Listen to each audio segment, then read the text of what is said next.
Psych2Goers, do you remember the last time you felt sad, anxious, or scared that you were somehow off? You're not alone, even if it may feel like it. The National Alliance on Mental Illness, or NAMI, reports sometimes a funk or rough patch can be a sign of something much deeper.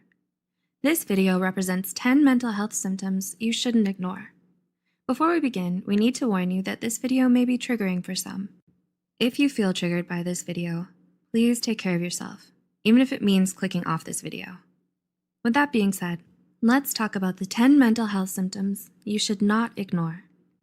1. You're having feelings of sadness or depression that last longer than 2 weeks. All people experience sadness at one time or another. However, most normal feelings of sadness get better with time. The American Psychiatric Association reported abnormally intense sadness lasting 2 weeks could be a sign of depression. The National Institute of Mental Health stated, not being able to snap out of it or sadness being heavier than normal should be taken seriously. 2. You're having extreme mood swings and don't know why. Do you find that your mood seems to switch super quickly or randomly? Tremp and others studied how often the average person's mood shifts on any given day. According to the National Center of Biotechnology Information, NCBI, this study showed people tend to experience positive emotions, such as joy or love, more often than negative ones.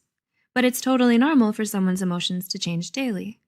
However, the National Alliance for the Mentally Ill, NAMI, warns especially dramatic mood swings that cause huge changes in your behavior and energy can be a sign of bipolar disorder.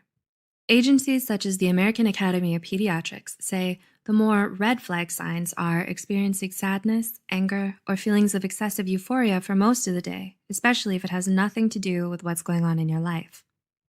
3. Your worry and anxiety have gotten out of control.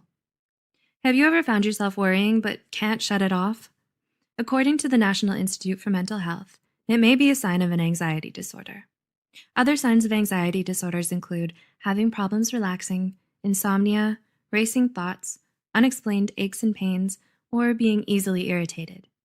The Anxiety and Depression Association of America suggests that if you've ever felt this way on most days for at least 6 months, you should consider talking to a mental health professional about your symptoms. 4. You've started withdrawing from others or isolating yourself. Taking time away from others can be positive for your mental health and physical health. But what if you constantly make excuses to avoid socializing? Mental health pros, such as Raymond Starr Jr. and Howard Dubowitz, say avoiding people or events you used to enjoy can be a sign of mental illness, such as depression, anxiety, or a psychotic disorder. 5. You may have noticed you're having delusions or hallucinations. Kumari and others describe the two aspects of psychosis, hallucinations and delusions, as a sense of perception or belief that creates a lot of urgency in the person experiencing it, despite evidence the perception or belief isn't real. The National Alliance on Mental Illness reports up to 100,000 people in the US will experience psychosis every year. NAMI further stated 3 out of every 100 people will have a psychotic episode as a symptom of a physical or a mental illness, such as schizophrenia or schizoaffective disorder, in their lifetimes. 6. You're having more and more difficulty dealing with normal life situations. Have you ever gone through a time in your life when nothing seemed to go right and you just couldn't deal? The Australian Department of Health stated a rough patch that you just can't get past, one that hurts your ability to function for more than 2 weeks to 2 months, may be a sign of depression or anxiety. A major sign that what you're experiencing is more than just a rough patch is when you have a hard time functioning in normal situations for several weeks, according to Mental Health America. 7. You're sleeping too much or too little. The Harvard University School of Medicine believes that 10 to 18% of the general population has problems sleeping. However, Harvard's med school stated either sleeping too much or too little is 2 or 3 times more common in people who suffer from a mental illness. The Harvard Med School stated about 50% of people who live with ADHD, depression, anxiety, or bipolar disorder suffer from insomnia or hypersomnia, which means sleeping too much. 8. You started abusing drugs or alcohol. According to mentalhealth.gov, 1 in 4, or 25% of people who live with the symptoms of a mental illness use alcohol or drugs to self-medicate things like anger, anxiety, or mania. Experts believe individuals who suffer from depression, anxiety disorders, personality disorders, or schizophrenia are more likely to use drugs and alcohol as a coping mechanism than people diagnosed with other mental illnesses. 9. You're having extreme anger outbursts. Do you ever feel anger that's almost impossible to control or way too much for the situation? If so, your anger may be warning you about your stress levels, unresolved grief, or your anxiety. Healthline reported extreme anger outbursts can also be a sign of unresolved trauma, bipolar disorder, alcohol abuse, obsessive compulsive disorder, intermittent explosive disorder, or depression. If you wonder if your anger is healthy, experts recommend first recognizing your physical and emotional signs of anger. And 10, you've started thinking of self-harm or suicide.